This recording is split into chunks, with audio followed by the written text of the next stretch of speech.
가상화폐 전문 방송 코인 넘버원 시간이 돌아왔습니다. 안녕하세요. 배우 윤송아입니다. 오늘의 게스트들을 소개해 드릴게요. 블록체이너 하시은 씨 자리하고 계십니다. 안녕하세요. 대한민국 블록체인의 가치를 나누는 블록체이너 시은입니다. 데자뷰. 네, 그리고 개그맨 이영식 씨. 네, 오늘도 비트코인 배우러 왔습니다. 정말 어렵지만 계속 배우다 보니까 빠져들고 있습니다. Let's get it! 와우. 네, 오늘의 게스트로는요. 지난주에 이어서 하태영 교수님께서 자리해 주셨습니다. 감사합니다. 또 함께 해주셔서. 네, 감사합니다. 오늘 의상 좋으신데요, 우리 성화 씨. 아, 네. 저 혼자 좀 새로워진 느낌이긴 한데요. 네, 우리가 카레가 생각납니다. 카레. 네. 저는 나름 비트코인으로 이렇게 차려입은 거였는데 카레 같은 거죠. 네, 저희가 오늘 또 주제를 가지고 본격적인 토크로 들어가도록 하겠습니다. 생방송 토크쇼 코인 넘버 원 지금 시작합니다.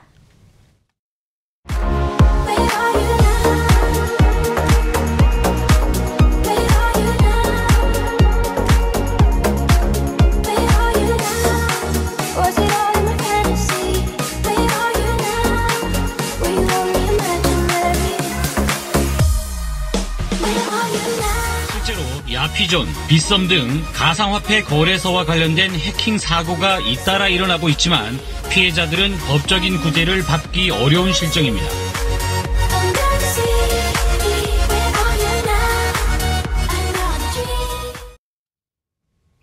자, 오늘의 주제는요. 비트코인과 법입니다. 지난주에 저희가 국내 가상화폐 시장의 전반적인 동향에 대해서 살펴봤는데 저희가 얘기를 하다 보니까 관련 법규에 대해서 좀 궁금해하기도 하고 그리고 또 이렇게 이용하는 많은 투자자분들이 보호를 받지 못하고 있는 거 아닌가 하는 또 우려가 생겼는데요. 이번에 또 여러 의원들이 또 법을 또 이렇게 좀 발의한 걸로 들었어요. 맞나요? 네, 지금 관련 법규들을 내놓은 게 한 2가지 정도 이렇게 내놓으신 걸로 알고 있습니다. 박용진 더불어민주당 의원께서 10명이 이제 발의를 했는데 대표로 발의를 했는 법안이 이제 제일 구체적으로 지금 알려져 있는 법안이고 심기준 민주당 의원도 발의를 했다고 그러는데 아직 국회에서 올라오지는 않고 있고요. 네. 먼저 박용진 민주당 의원이 이제 발의한 부분은 화폐 전자 거래에 관한 개정안을 발의를 하신 건데 그 안에서 이제 가상화폐 거래소가 금융위원회에 좀 인가를 받아야 된다. 지금 사실 그 가상화폐 거래소라는 자체가 어찌 보면 전혀 지금 규제가 지금 없는 상태였거든요. 그러니까 이 가상화폐 우리가 이제 거래소라고 표현을 하는데 사실 이게 뭐로 봐야 되느냐? 은행인가요? 아니죠. 그러니까 지금 쉽게 얘기하면 우리나라 원화를 받고 비트코인이나 이더리움을 교환해 주는 게 이제 지금 거래인데 그럼 이제 어찌 보면은 이거를 만약에 비트코인을 상품으로 보게 되면 이게 이제 단순한 물품 중개를 하는 회사로 볼 수도 있는 거고 또는 진짜 화폐로 본다면은 이걸 환전소로 또 볼 수도 있는 거고 아니면은 이게 지금 가격이 오르락 내리락 하니까 또 그런 면에 있어서는 마치 상장이 돼 있는 주식을 그래서 이게 지금 어떤 시각으로 이걸 바라봐야 되는지 단순 물품 중개업으로 봐야 되느냐 환전소로 봐야 되느냐 아니면 주식 같은 진짜 거래소로 봐야 되느냐 이런 것도 사실 굉장히 기존의 법 체계로는 사실 규정하기가 힘든 부분이 있어요. 근데 일단은 박용진 의원이 이제 발의한 부분은 앞으로는 가상화폐 거래소가 지금 이미 영업을 하고 있는 것들도 금융위원회의 인가를 좀 받아야 된다. 그리고 앞으로는 그 가상화폐로 내가 돈을 벌었을 경우에는 과세를 할 수 있는 근거가 있어야 되니까 그렇게 하기 위해서는 매매, 교환 관련되는 모든 정보를 가지고 국세청에 이제 이거를 갖다가 제공을 해야 된다. 이런 내용들이 이제 들어가 가지고 있습니다. 근데 이 부분이 앞으로 또 법으로 통과가 되느냐 않느냐 하는 건 또 이제 다른 문제입니다. 그래서 제한만 된 거잖아요. 제한. 그렇죠. 근데 그 지금 진행이 되고 있는 법안은 한마디로 없는 건가요? 이런 게 이제 이게 지금 네. 진행이 되고 있는 거죠. 근데 이제 문제는 이게 실행이 그대로 안 되는. 실행이 되느냐, 국회에서 통과가 되느냐 안 되느냐 하는 거는 또 다른 문제입니다. 왜냐하면 한 국회의원이 이걸 발의를 갖다 했다. 그러면은 통과를 시키기 위해서는 국회에서 또 상당히 많은 그렇죠. 다른 의원들이 그 공감을 해줘야 되거든요. 당연하죠. 예. 공감을 얻기 위한 방법으로 공청회도 또 이제 개최를 하고 그렇죠. 이거를 이 법안의 취지를 알리려는 노력도 있어야 되고 그러는 와중에서 소위 그 소위원회라고 하는 걸 거치면서 이 개정안이 또 여러 가지로 수정을 또 할 수도 있고 뭐 이런 과정들을 갖다가 거쳐야 되겠죠. 아니 제한이 이게 2개가 끝입니까? 더 많으면 곤란하죠. 지금 현재로서는 제가 지난 시간에도 말씀드렸지만 섣불리 규제가 들어오는 것은 오히려 더 위험하다는 생각이기 때문에 지금 현재로서는 뭐 한 이 정도 예를 들어서 규제가 들어오고 있는 정도라고 봐야 될 것 같습니다. 예. 그럼 교수님이 보시기에 지금의 이런 법안들이 올라오고 있는 거에 대해서 좀 적절한 것 같나요? 아니면 추가되거나 좀 변경돼야 될 부분이 많은 것 같나요? 뭐 일단 거래소 자체에 대한 법안은 필요합니다. 왜냐하면 지금 거래소가 우리나라가 지금 3개 거래소가 지금 과점 체제를 이루고 있어요. 요즘 빗썸, 코인원, 코빗. 근데 이 코빗이 이제 얼마 전에 뭐 한 며칠 전이죠. 팔렸습니다. 넥센이라는 데서 이제 팔려가지고 오히려 지금 뭐 제일 크게 될 가능성도 있어요. 예, 지금 그런데 또 카카오 쪽에서 투자를 한 회사가 자기들이 국내에서 최대의 어떤 가상화폐 거래소를 만들겠다는 표현도 하고 있고 그래서 지금 점점 이 메인 플레이어들 아주 네. 덩치 큰 뭐 재벌급에서 가상화폐 거래소로 또 참여하는 것들을 검토를 하고 있단 말이죠. 그러다 보니까 너무 좀 많은 지금까지 알려져 있는 것만 하더라도 한 20군데가 지금 가상화폐 거래소를 하겠다라고 지금 얘기를 하고 이렇게 있어요. 되면 단점도 있을 거 아닙니까? 단점이 있죠. 어떻게 그래서 너무 무분별한 이런 거래소들이 이제 생기게 되면 예컨대 이런 그게 이제 생길 수 있는 거예요. 가상화폐 거래를 하겠다라고 내가 돈을 맡깁니다. 네. 근데 이제 뭐 이 사람도 맡기고 저 사람도 맡기고 맡기겠죠. 근데 어느 날 그 거래소가 뻥 하고 사라지면 아이고. 그러면 이 굉장히 큰 사건, 사고. 사회적인 문제가 또 될 수 있겠죠. 사건 사고가 생기죠. 그리고 그 거래소 자체가 사라지기보다는 일본에서 이제 있었던 일인데 마운트 곡스라고 하는 가상화폐 거래소가 있었습니다. 근데 이 거래소는 뭐 사람 수도 별로 많지가 않고 그러다 보니까 보안 기능이나 이런 게 굉장히 좀 취약했던 거예요. 그러니까 해킹을 당해가지고 이 거래소가 가지고 있던 비트코인 한 65만 개가 그냥 그대로 적발돼 버리는 거예요. 아이고. 네, 그래서 65만 개면 얼마예요? 엄청난 돈이죠. 그래서 이 거래소가 결국은 파산하고 청산 절차를 밟아버렸어요. 그리고 그때 이 데미지를 입었던 고객들은 뭐 그냥 날아간 그냥 거죠. 고스란히 그냥 투자자들과 고객분들한테 날라간 피해가 다 돌아간 거죠. 그래서 이제 그는 이 여러 가지 이제 사건 사고가 발생될 위험성이 있기 때문에 정부가 이제 가상화폐 거래소를 좀 인허가제로 좀 들여다보자, 규제를 하자, 이는 규제를 하자, 이제 얘기가 또 들어오고 있는 겁니다. 그런데 또 하나 마지막으로 좀 말씀드릴 거는 이걸 인허가제로 한다는 게 또 이제 어떤 시그널을 줄 수가 있냐면 정부가 인가를 해줬다. 이거는 마치 그러면은 가상화폐를 그럼 화폐로 인정하는 거 아니야? 그렇죠. 그쵸. 또 이는 또 얘기가 또 될 수가 있기 때문에 그런 면에 있어서 정부의 또 고민이 있는 거예요. 덩치 큰 거래소가 생기면서 장점도 분명히 있을 수도 있을 텐데. 그러니까요. 오히려 이렇게 넥슨 같은 큰 기업에서 이렇게 자금력을 가지고 좀 움직이면 또 이런 피해자들을 좀 막을 수 있고 조금 이렇게 뒷받침이 되니까 좀 든든한 면이 있지 않을까. 물론이죠. 예. 그래서 지금 많은 사람들이 이제 거래를 하기 위해서 몰려들게 되면 아무래도 공신력이 있고 그런 데들이 이제 나오는 게 우리나라의 어떤 그 가상화폐나 연관되는 또 블록체인이라는 이런 산업을 키워나가는 데 있어서도 굉장히 큰 도움이 될 거라고 봅니다. 하기야 개만 들어도 개주가 도망가는 경우도 있고 그런데요. 뭐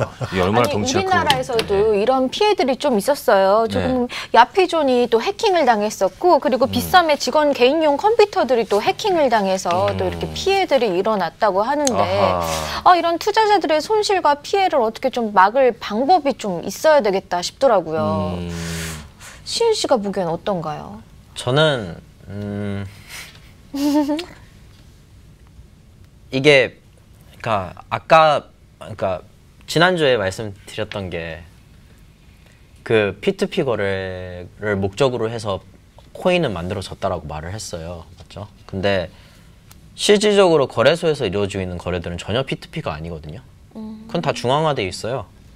그래서 지금 소비자를 보호하겠다고 나선 게 중앙화되어 있는 서버에 있는 내용을 가지고 소비자를 보호하겠다고 하는데 이거는 뭐 일단은 아까 말씀하신 바와 같이 뭐 예를 들어서 피해자를 막는 방법이 뭐 아까 넥슨과 코빗의 그런 거나 아니면 최근에 나왔던 뭐 업빗과 그 뒤에를 하고 있는 두나무와 이제 카카오의 그런 카카오 뭐 말이 많은데 그런 관계가 있을 것 같은데 그거는 모르겠어요. 저는 중화가 된 서버는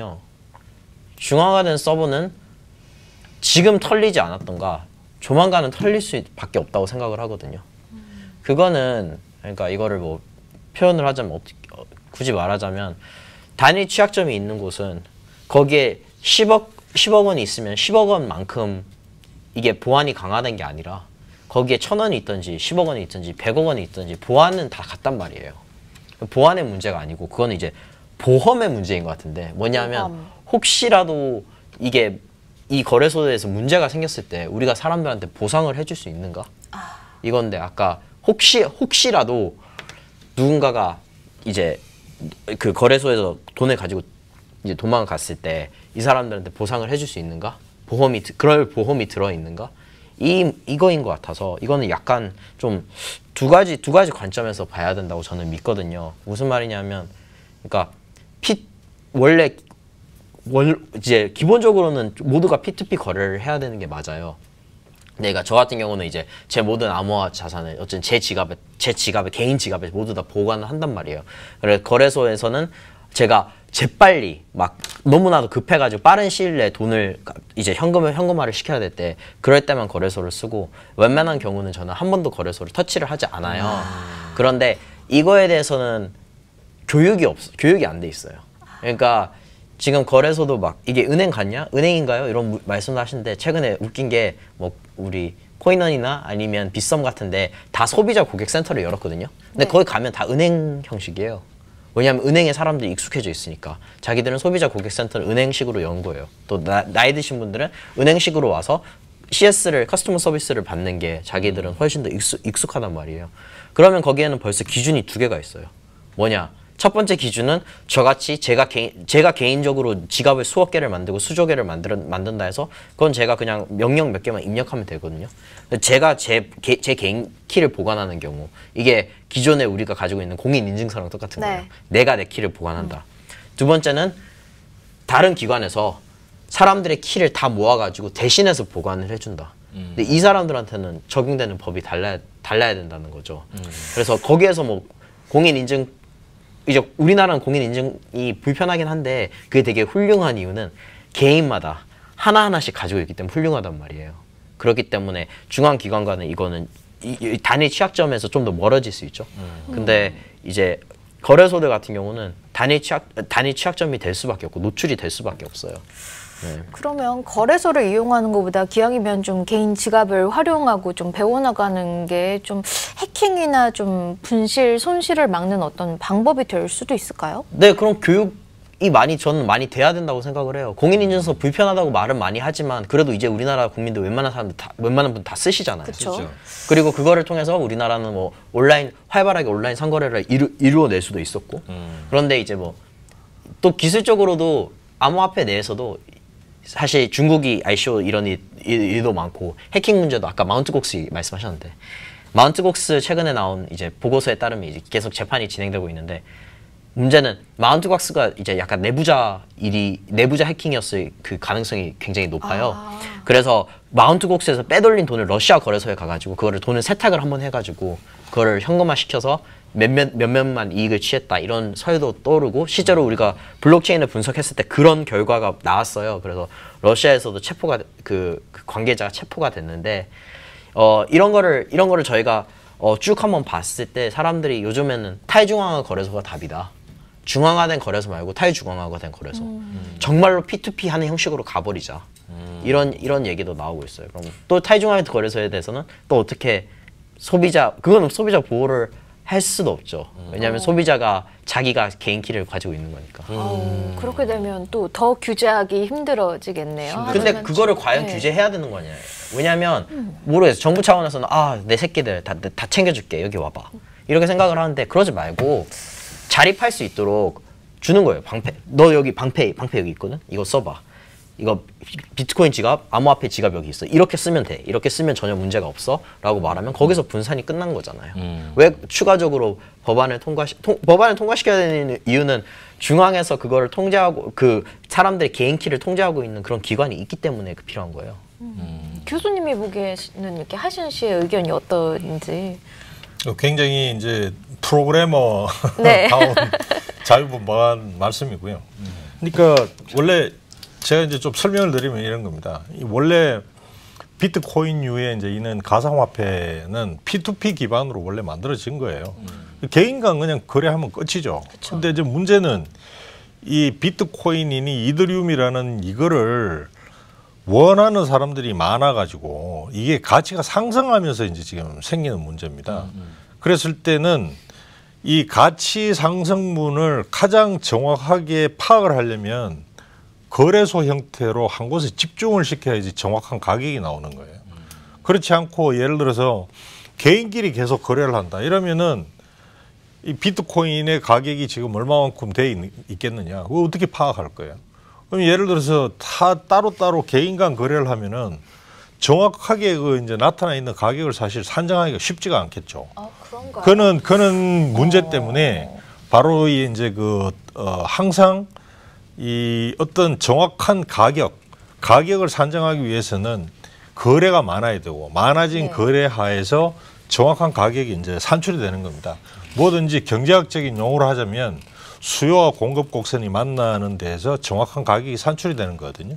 근데 그렇지 않은 경우에는 가격이 나오기가 힘들기 때문에 바로 그런 점에 있어서 이 거래소라고 하는 기능이 점차 이제 생겨난 것이 아닌가라고 이제 생각이 들고 거래소라고 하는 기능이 이제 생기다 보니까 어떻게 되겠습니까? 많은 사람들이 이제 몰리게 되니까 여기서 이제 여러 가지에 나올 수 있는 잡음이나 이런 거를 이제 방지를 하기 위해서는 이제 어쩔 수 없이 정부가 개입을 하자 이렇게 지금 이제 나오는 거고 아까 시연 씨가 얘기를 한 탈중앙적인 그는 거래 형태를 하겠다라고 하는 사람들도 좀 나타나고 있어요.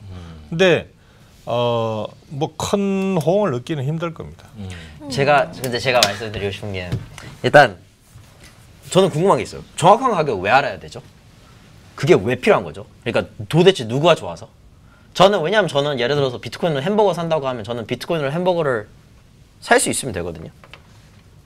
이게 가격에 대해서는 내고라는 협상이라는 그런 게 있지만 정확한 가격이 누가 좋아서 알아야 되는 거죠? 전 그냥 궁금해서 물어보는 거예요. 네네네. 정확한 가격을 아니면 모른다고 하셨는데 누구를 위해서 정확한 가격을 알아야 되는 거예요? 예를 들어서 좋으신 질문인데 예를 들어서 지금 우리 시연 씨도 비트코인을 지금 가지고 계시죠?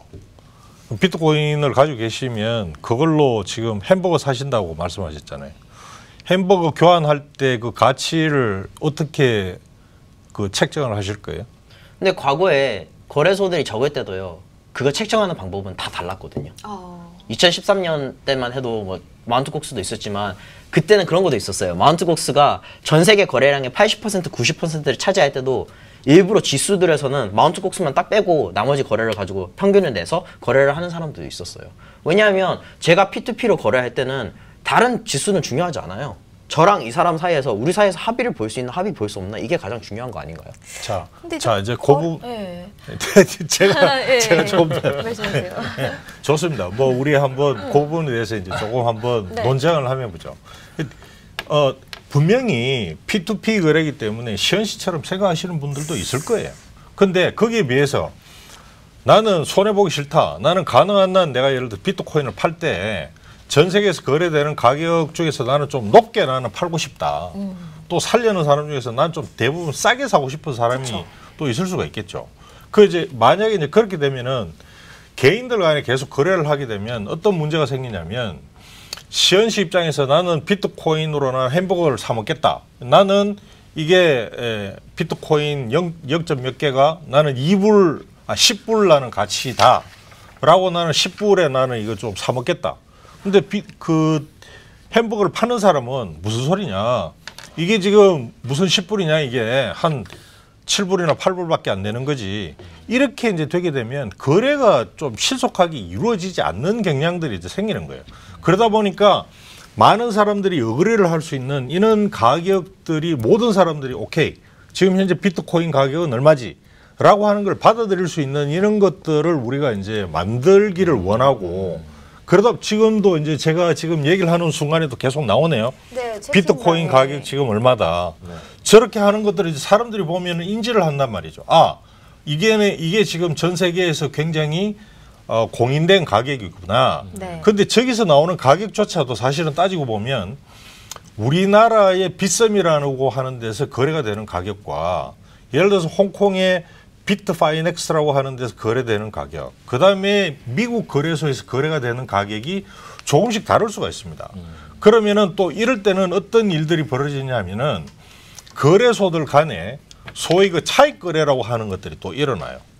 여기서 좀 싸게 사가지고 저기서 팔고 이런 과정들이 활발하게 일어남으로써 전 세계 가격들을 갖다가 한 곳에 모아주는 이런 센트럴라이즈 돼 있는 힘들이 이제 작용을 하는 거죠. 그래서 그런 부분은 예를 들어서 우리 저 시현 씨가 난 왜 필요 없다.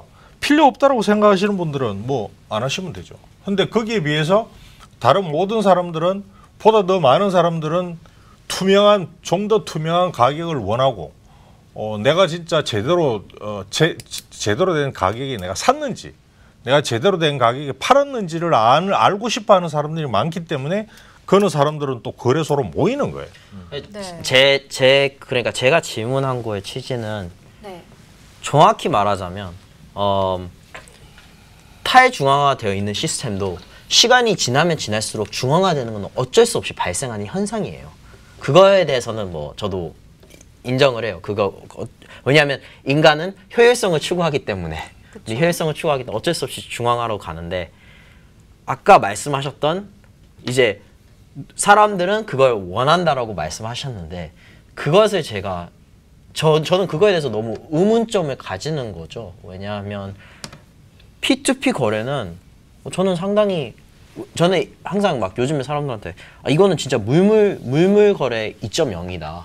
왜냐하면 과거에서는 물물 교환을 못했던 이유 중에 하나가 물물 교환을 하고자 하면 제가 생선을 가지고 있고 저는 저 사람의 뭐 과일을 원해요. 근데 내가 생선 몇 마리에 저 사람은 생선을 원하고 나는 저 사람의 과일을 원하고 이럴 때는 거래가 잘 되는데 저 사람이 생선을 원하지 않을 때는 내 생선도 부패하고 저 사람의 이제 저분의 이제 과일도 이제 부패를 하고 그렇게 해서 문제가 생기는데 암호화폐는 어떻게 보면 그런 거를 이제 극복을 시킬 수 있게 물물 거래를 해주는데 이것의 가치 자체가 물물 교환을 하게 해주는데 이거의 가치 자체가 뭐 어느 정도는 유지가 된단 말이에요. 훨씬 더 이제 기존에 있던 뭐 물리적인 것보다는 훨씬 더 좋단 말이에요. 네. 그런 점에서 이제 저는 말씀을 드린 건데 사실 두 사람이 합의를 하면 되고 두 사람 외에도 정말로 많은 이제 저희 두 명만이 아니라 여기 세상에 있는 모든 사람이 P2P로 다 거래를 할 수도 있는 거잖아요. 근데 이것을 왜 굳이 이 다른 시스템이 더 나은가?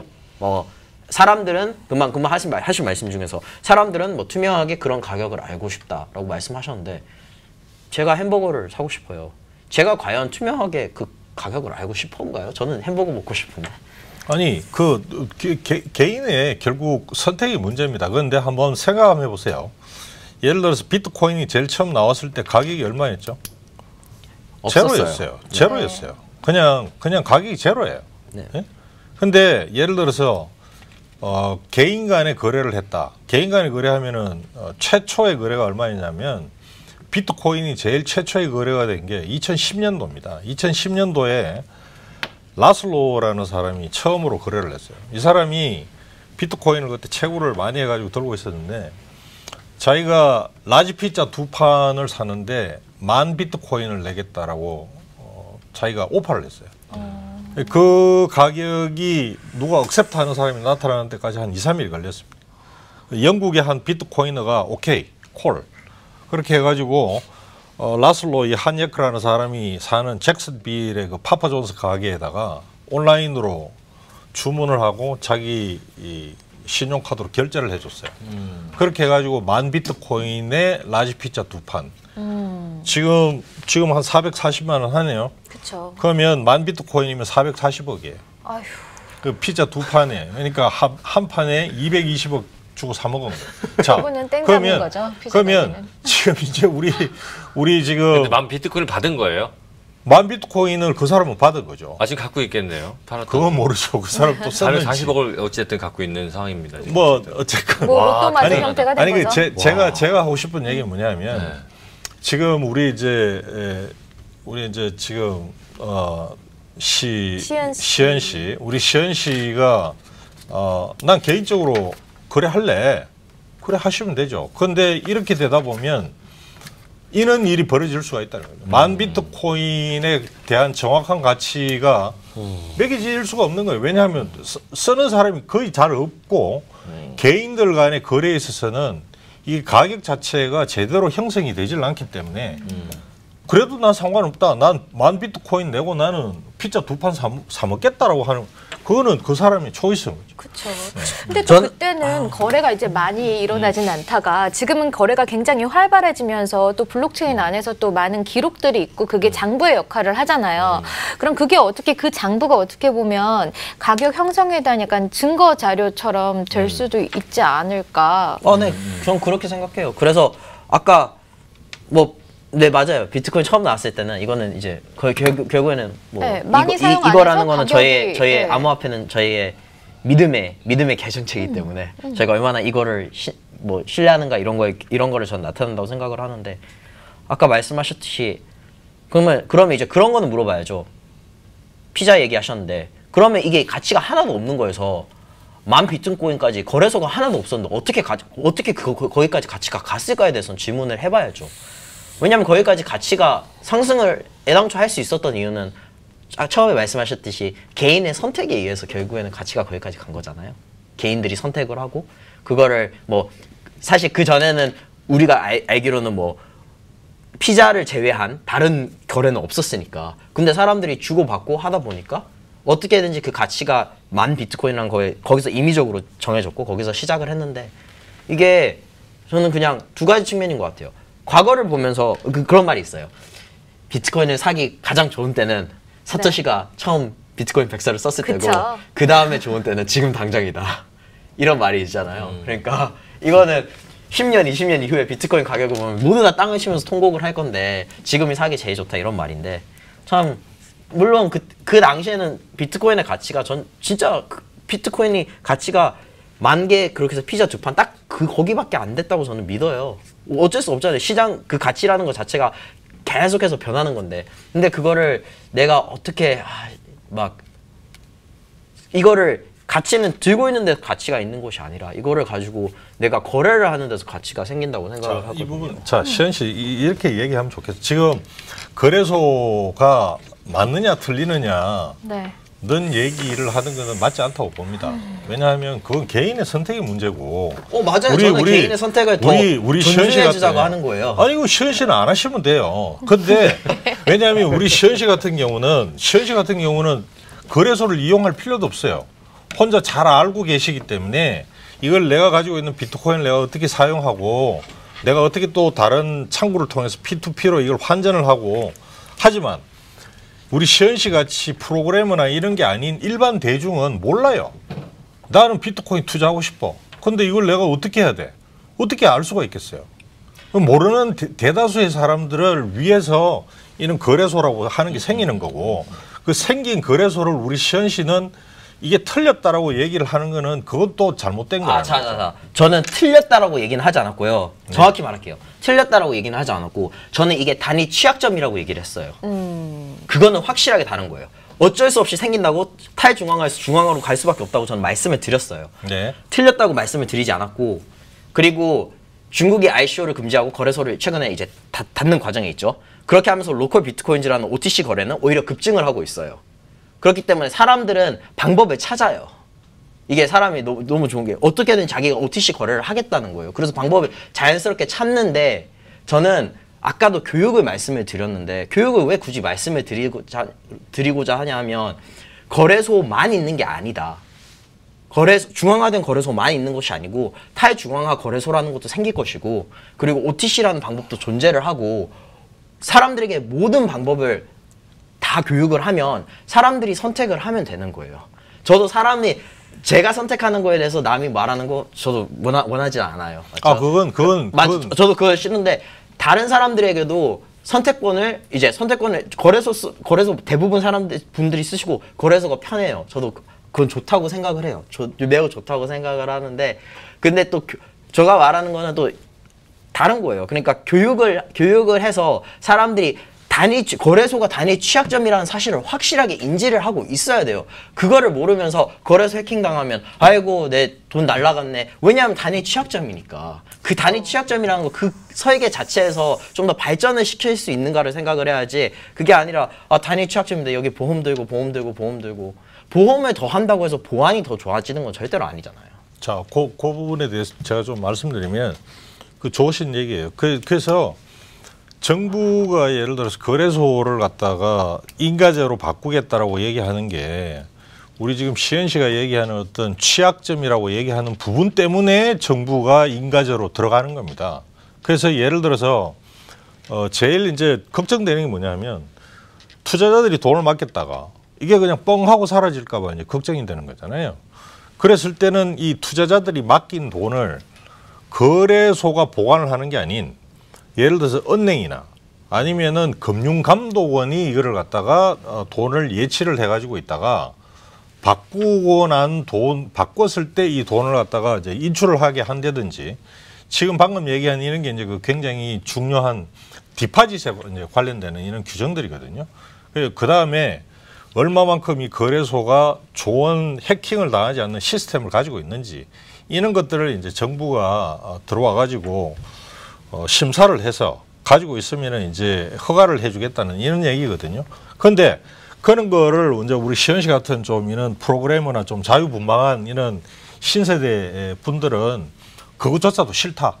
라고 하는 분들은 아까 얘기한 OTC나 이런 또 다른 방법들을 또 찾으시겠죠. 그런 여러 가지 방법들이 공존을 하는 게 우리나라 같은 이런 사회에 있어서는 더 건강하다고 저는 생각합니다. 저도 그 말에는 네. 동의를 할 수 있을 네. 것 같아요. 네, 공존을 하는 게 진짜 중요한 것 같아요. 근데 이제 지금 왜냐하면 저는 우리나라에 있으면 단일적으로 그냥 거래소만 알고 계시거든요. 네. 그래서 그런 점에서는 거래소만 있는 게 절대로 아닌데 그런 쪽으로 이제 밀리다 보니까. 근데 공존하는 건 맞아요. 야, 진짜 뜨겁습니다, 오늘. 그러게요. 오늘 진짜 뜨겁네요. 진짜, 끼어들 타이밍이 없이 두 분이서의 네, 공방전이 맞아요. 대단했고, 저는, 네. 10,000원이라는 지폐 한 장의 가치도 지금 이 순간에도 계속 변한다. 네. 맞아요. 지금 비트코인의 가격은 요동을 치지만 비트코인의 거래가 활발해진다면 뭐 가격이 안정되지 않을까요? 뭐 이런 분들도 계시고. 저도 그 말에 네. 동감하는 게 처음에 금이 나왔을 때 금값이 얼마인지 좀 헷갈렸었고, 맞습니다. 다이아몬드도 원래는 돌이었단 맞아요. 말이에요. 옛날에 그냥 뭐 공기나 하고 자갈치기 하고 뭐 그랬겠죠. 그리고 누에고치에서 또 실크를 뽑을 때도 이게 맞습니다. 가격이 형성되기 전까지 정말 많은 시간이 걸렸고, 그래서 뭐 누에고치 몰랐을 때는 이제 헐값에 그런 것 팔리거나 같아요. 아니면 다 버렸겠죠. 근데 이제 어느 순간에는 그걸 비싸게 사들이게 됐고, 뭐 어떤 그런 개념에서 조금 더 있으면 이제 정확하게 뭐든지 다 형성이 되지 않을까. 한국인이 많이 오는 외국의 산 같은 경우에 거의 꼭대기에서 라면을 판대요, 컵라면을. 근데 그 컵라면에 9,000원, 10,000원씩 하는데도 그거를 못 사 먹어서 안달이 난다. 저도 예전에 그 산에 갔을 때 아이스크림을 팔던 그 아주머니가 계셨거든요. 그 3,000원, 4,000원이어도 먹습니다. 근데 중요한 건 진짜 그 가치입니다. 과연 여기서 아이스크림 먹을 수 있고 여기서 라면을 먹을 수 있을까? 그런 차이인 것 같아요. 제가 봤을 때는. 네, 가장 중요한 차이가 아닌가 싶습니다. 그리고 또 가상화폐의 성격을 구별짓는 첫 번째 판결이 나왔다고 들었습니다. 영식 씨도 소식 네, 접하셨나요? 제가 너무 잘 알죠. 네, 간단하게 좀 소개를 해드리겠습니다. 자, 비트코인은 전자 화환파일일 뿐 몰수를 못한다는 법원의 첫 판결이 나왔습니다. 법원이 가상화폐 비트코인을 몰수 대상이 아니라고 판결을 했고요. 8일 수원지법에 따르면 이 법원 형사구 단독 반정부 판사는 지난 7일 불법 음란물 사이트를 운영한 혐의로 기소된 안모 씨에 대해서 선고공판에서 징역 1년 6월을 선고했어요. 네, 그래서 안 씨는 2013년 12월부터 최근까지 사이트를 운영하고 회원들에게서 사이트 사용료 등을 받아서 19억여 원의 부당이득을 취한 혐의로 지난 5월 구속 기소가 됐습니다. 검찰은 안 씨가 부당이익 가운데 14억 원은 현금으로, 나머지는 안 씨 구속 시점인 올해 4월 17일 기준 네. 5억여 원에 달하는 216 비트코인을 받은 것으로 현금으로 추징 비트코인에 대해서 몰수를 구형했습니다. 현재 216 비트코인은 10억여 원에 달한다고 하는데요. 네, 뭐 대단합니다. 네, 지금. 와, 그러면 이후에 정말 그 악용 사례들이 많이 나올 수도 있을 것 같아요. 또 영식 씨가 오늘 정말 뉴스를 또 준비를 해주셨는데. 네, 저는 진짜 이거 보면서 네. 반판사는 증거 부족 등의 이유로 안 씨 범죄 수익을 3억 4천만 원으로 한정을 했다고 합니다. 네, 그래서 검찰이 비트코인 몰수 구형은 받아들이지가 않은 것 같은데요. 반판사는 또는 비트코인은 현금과는 달리 물리적 실체 없이 전자화환 파일의 형태로 되어 있어 네. 몰수하는 것은 적합하지 않다라는 판결을 내렸다고 합니다. 근데 저는 제 생각에는 그러면은 예를 들면은 범죄자가 10억 원의 가치의 가상화폐를 범죄 수익으로 갖고 있다가 잡혔어요. 그러면 감옥 한 번만 갔다 오면 돈은 그대로잖아요. 아, 그러네요. 네, 그런 건 이거 어떻게 좀 문제가 보시나요? 있잖아요. 왜 이렇게 검찰이랑 애매할 수 법원의 있거든요. 입장이랑 또 왜 이렇게 틀린 거예요, 교수님? 근데 아니에요. 답변하세요. 죄송합니다. 저기 그 하나 먼저 좀 우리가 이제 봐야 되는 게 정부 입장이 다를 수가 있고요. 네. 법원이 보는 게 또 다를 수가 있습니다. 검찰이 보는 게 또 다를 수가 있고. 이제 서로 근데 그 중에 있어서 이제 제일 최종적인 판단은 역시 이제 법원의 판단이 제일 최종적이다 이렇게 봐야 되겠죠. 근데 우리나라에서는 처음 이제 나온 판결입니다. 그러니까 비트코인은 화폐가 아니다. 라고 이제 본 거죠. 근데 이것도 최종적인 게 아니고 이제 앞으로 여러 가지 판결이 나오면은 2심, 3심까지 가서 이제 대법원 판결이 이제 제일 중요한 판결이 이제 될 겁니다. 근데 한번 미국을 갖다가 보면 우리나라보다는 아무래도 이제 뭐 미국이 제일 중요하다고 봐야 될 텐데 미국도 판결이 엇갈리고 있어요. 2016년도 9월달에 이제 뉴욕지 연방법원이 우리 비슷해요. 네. 비트코인을 불법으로 이제 유통하다가 기소된 형사 사건에 대해서 유죄 판결을 내렸어요. 유죄 판결을 내리면서 비트코인은 재화와 서비스의 지급 수단으로서 일반적으로 받아들여지며 은행 계좌에서 직접 교환이 가능하기 때문에 금전적 재원, 첫 번째, 두 번째 교환 수단, 세 번째 지불 수단이라는 연방법상 화폐와 자금의 정의에 해당된다라고 판결을 했습니다. 그러니까 이때 2016년도 9월 달에는 미국 그 뉴욕주에서는 비트코인은 화폐다라고 본 거예요. 근데 요거는 또 그 한 몇 주 전에 미국 플로리다주에서 나온 판결과는 또 다른 거예요. 거기서는 화폐가 아니다라고 또 판결을 내렸던 전례가 있어요. 그래서 앞으로 과연 비트코인이 화폐냐 아니냐 요런 부분에 대해서는 그 국가별로도 그리고 뭐 미국은 아시다시피 주 자체가 또 이제 독자적인 법 체계를 가지고 있기 때문에 상당히 좀 앞으로 이 부분은 논란이 있고 판결도 엇갈리는데 점점 앞으로 세월이 지나면서 통일된 뭔가 하나의 모습으로 나타나지 않겠냐 이렇게 좀 생각이 됩니다. 좀 지금 혹시 ICO 행위 자체가 좀 불법으로 간주하는 건 아닌지 뭐 이런 우려가 보이는데요. ICO 자체도 지금 정부가 지난주에 이제 그 발표를 해서 우리나라에서 ICO 자체를 전면 금지하겠다라고 이렇게 이제 나왔었고, 또 그 이전에는 ICO가 불법 그 유사 수신 행위에 해당한다, 하지 말아라, 이렇게 또 봤었죠. 그래서 지금 그리고 우리나라 또 이전에는 중국이 ICO 자체를 또 전면 금지하는 이런 법규도 내놨었고요. 근데 ICO 자체는 어찌 보면은 반면에 미국은 또 이 ICO를 어떻게 보고 있냐면 정권 발행 행위로 보겠다, 이렇게 지금 보고 있어요. 그러니까 돈을 받고 코인을 발행을 한 거니까 이거는 일종의 정권으로 보고 앞으로 규제를 하겠다, 또 이렇게 지금 보고 있기 때문에 ICO 자체도 이걸 어떻게 봐야 될지도 조금 더 지켜봐야 될 문제입니다. 아우, 여러 가지 이야기들이 나오고 있는데 시현 씨는 또 어떻게 바라보고 계시나요?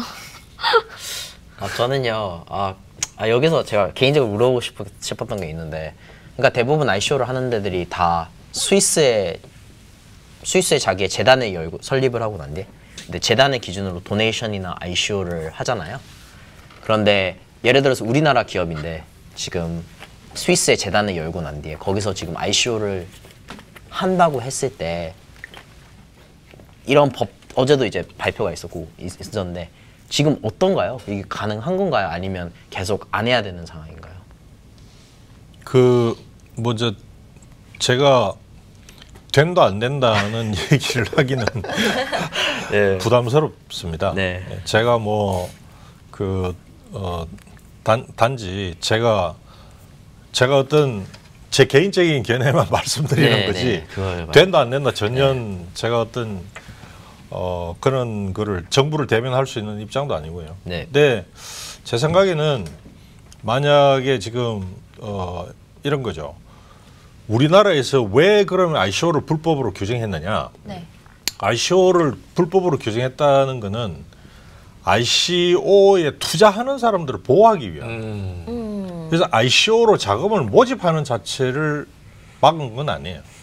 그런 의미에 있어서 어떤 해당 기업이나 누가 나는 밖에 나와가지고 나는 ICO를 하겠다라고, 예를 들어 스위스 가가지고 나는 ICO 하겠다라고 했을 때는 우리나라 법으로 하지 마라고 한다는 거는 그거는 규제가 되지도 않을 뿐더러 그 해당 기업이 스위스에서 그 ICO를 갖다가 하는 데는 문제가 없지 않나 이렇게 생각하고요. 단지 그때 스위스에서 투자 자금을 모을 때 ICO 자체를 법적으로 금지를 한 한국 투자자와 중국 투자자 돈만 안 받으면 사실은 아무런 문제가 없다. 그래서 과거에 이런 경우도 있었어요. 무슨 얘기냐면 미국이 한때 ICO에 대한 규제를 갖다 내놨을 때 미국 투자자들이 이거 투자하면 안 되는 거 아니냐? 라고 했을 때 그때 어떤 그 미국 기업체가 미국 밖에서 투자 자금을 모집하면서 그럼 미국 투자자 자금 안 받겠다.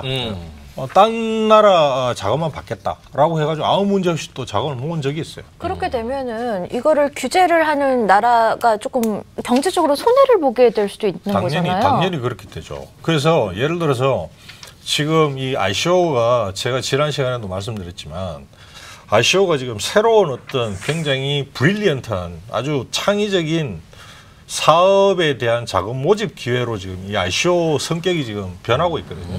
근데 그런 데 있어서 오히려 좀 섣부른 규제 때문에 우리나라나 중국 같은 경우에는 좋은 투자 기회를 봉쇄를 하는 이런 현상이 또 발생될 수도 있는 겁니다. 그래서 조금 성급하지 않았나는 개인적으로 이 ICO 자체를 전면 금지하는 거는 좀 너무 좀 성급하지 않았나. 예를 들어서 선별적으로 ICO를 갖다가 잘 판단을 할 수 있는 어떤 그런 평가 기구를 만든다든지 ICO에 대한 어떤 신용 등급을 매기는 어떤 기구를 만든다든지 이렇게 해서 투자자 보호를 하는 게 좀 맞았지. 아예 전면 안 돼.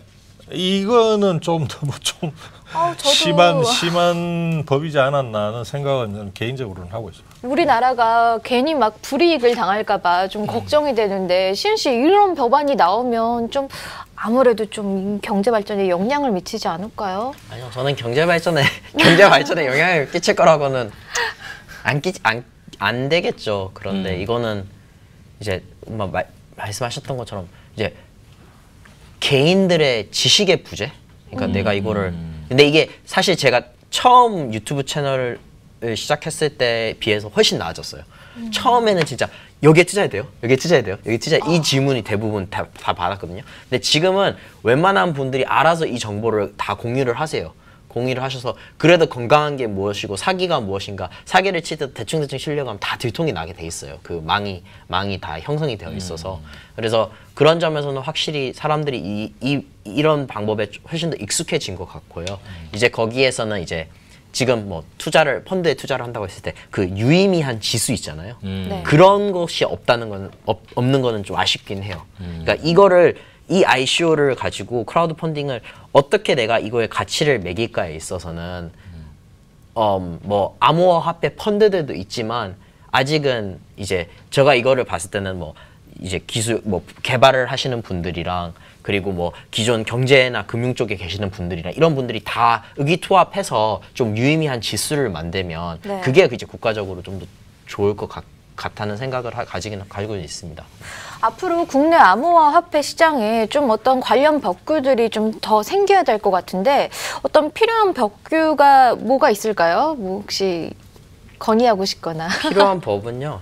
뭐 일단 중앙화된 거래소에 대한 법 그거는 사실 왜냐하면 그거는 이상하게 이것도 아니고 저것도 아니거든요. 그건 사실 그냥 저는 개인적으로 그냥 기관으로 봐도 돼요.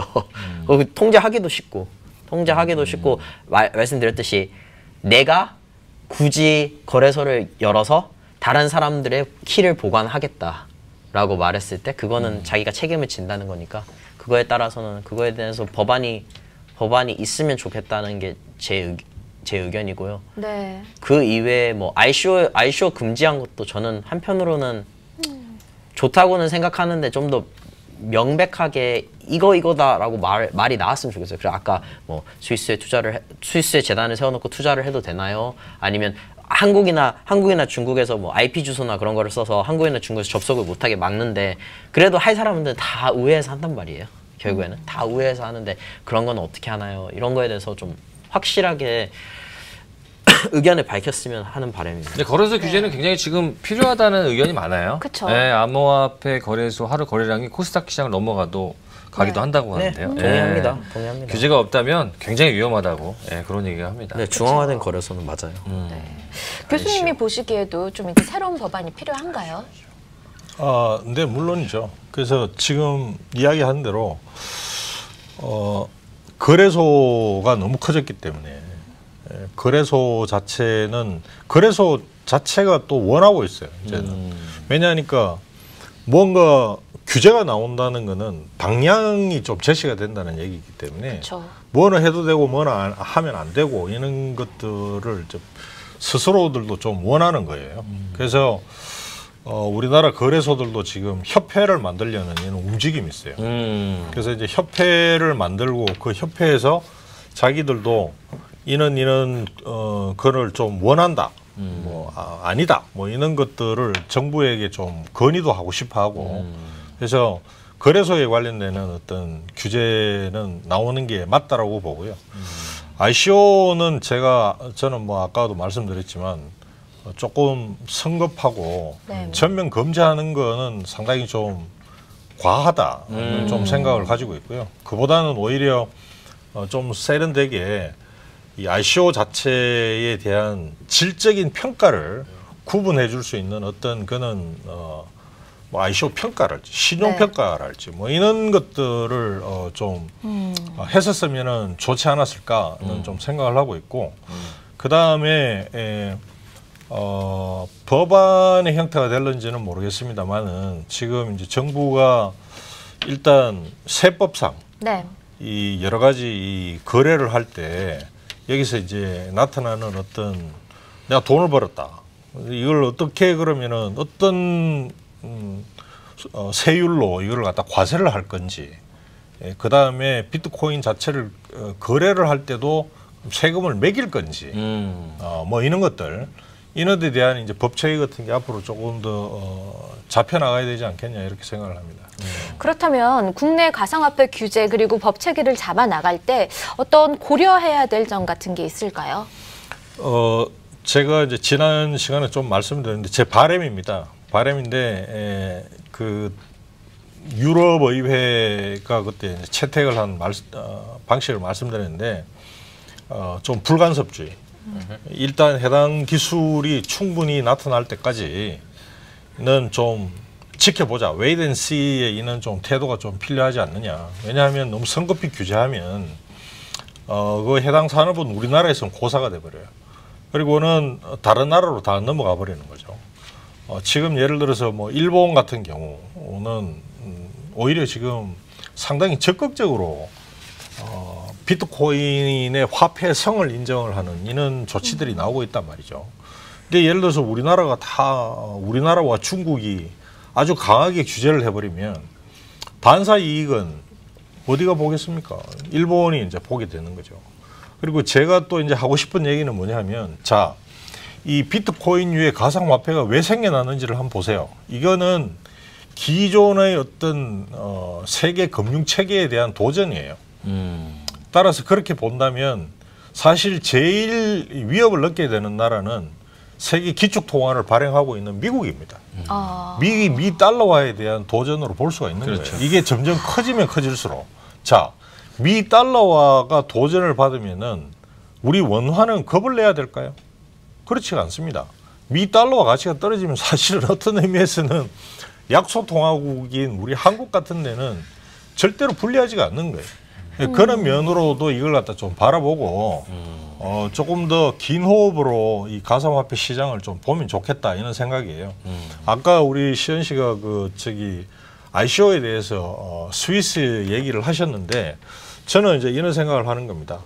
지금 전 세계에서 이 가상화폐 쪽에 투자를 하고 있는 나라가 한중 1, 2, 3개국을 합치면 비트코인류의 투자액의 60%가 넘어요. 전 세계에서.